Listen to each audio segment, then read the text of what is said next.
প্রতিটি মানুষ তারা সাহসের সাথে তাদের কথাগুলো বলবে।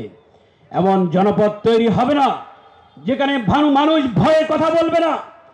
আর এমন বাংলাদেশও আমরা চাই না যেখানে তেলবাজির মধ্য দিয়ে নেতারা ফেসিবাদের ধারক এবং বাহক হয়ে ওঠে।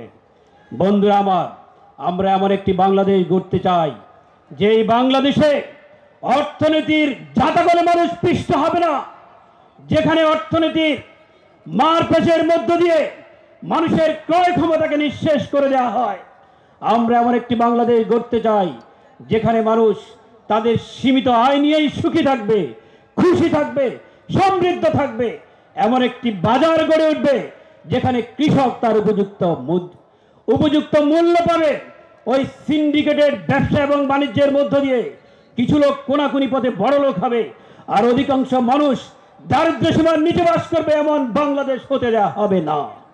বন্ধুরা আমার, খেলাপথ মজলিস ওই খেলাপথ ব্যবস্থার কথাই বলে।